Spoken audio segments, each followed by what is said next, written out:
मुजफ्फरपुर जिला के भावी जनसुराजी प्रत्याशी डॉक्टर ए.के. दास से हमारे संवाददाता अभय कुमार श्रीवास्तव ने बातचीत की। उनका स्पष्ट शब्दों में कहना है कि एनडीए की सरकार और महागठबंधन की सरकार 30 वर्षों से जनता के साथ विश्वासघात कर रही है। जनता को अनेकों सपने दिखाए गए, लेकिन आज भी जनता को मूलभूत सुविधाओं से जूझना पड़ता है। पूरी खबर को लेकर आइए देखते हैं हमारे संवाददाता अभय कुमार श्रीवास्तव की खास रिपोर्ट। कैसा चल रहा है आपका मुजफ्फरपुर में विधानसभा में कैंपेनिंग?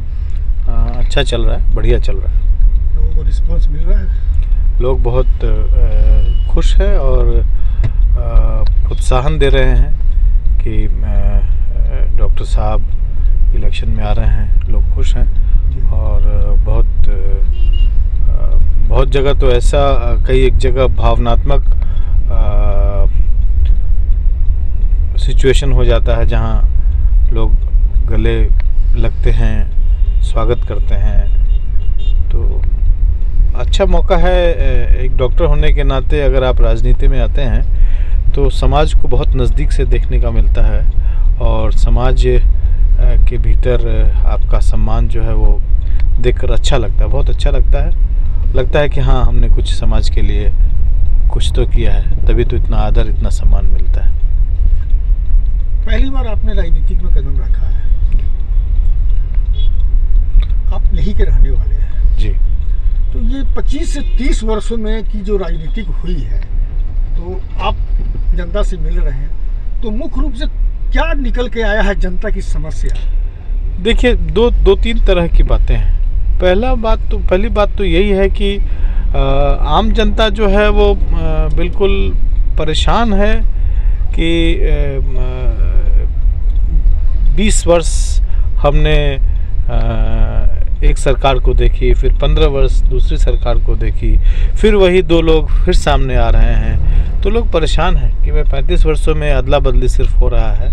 तो ऐसी हालत में आम जनता के बीच में परिवर्तन की चाहत है। लोग चाहते हैं कि नए लोग आए, नया सोच आए, नए बिहार की संकल्प लेकर कोई व्यक्ति आगे आ रहा है तो उसको मदद करें।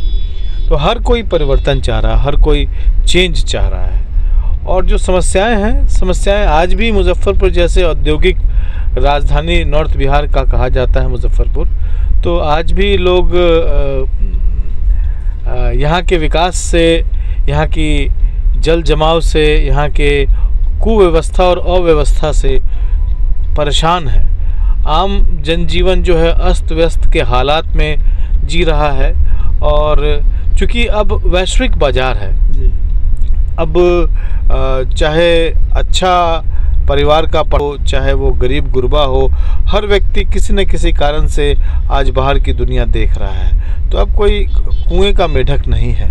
मुजफ्फरपुर की जनता जो है वो अब कुएं से बाहर निकल चुकी है और वो दुनिया देख रही है कि कैसे गुजरात में, कैसे राजस्थान में, कैसे तमिलनाडु में, कैसे बगल के उत्तर प्रदेश में, झारखंड में कैसे विकास हुआ है और आप कहाँ कैसे बुरी हालत में जी रहे हैं। तो जब आप कंपेयर करते हैं, जब आप बगल वाले राज्यों को देखते हैं तो अपनी हालत पे आपको खुद ही दया आने लगती है।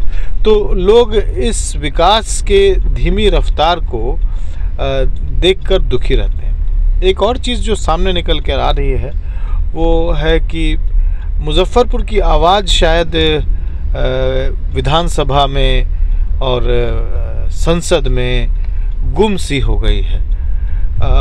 मुजफ्फरपुर की जन समस्याओं को उजागर करने के लिए कोई व्यक्ति आगे आकर विधानसभा में, चाहे लोकसभा में आपकी बात या राज्यसभा में आपकी बात नहीं रखता है। कल मैं देवघर गया था और देवघर की हालत को देखकर मुझे लगा कि यही वो देवघर है जहाँ पे हर रोड पर कीचड़ और पानी और गंदगी फैली रहती है और यही वो देवघर है जहाँ पे रोडों को धो कर साफ़ किया जा रहा है। तो ये विकास जो है वो देवघर में अगर हो सकता है तो मुजफ्फरपुर बाबा गरीब स्थान की नगरी है, वहाँ पर क्यों नहीं हो सकता।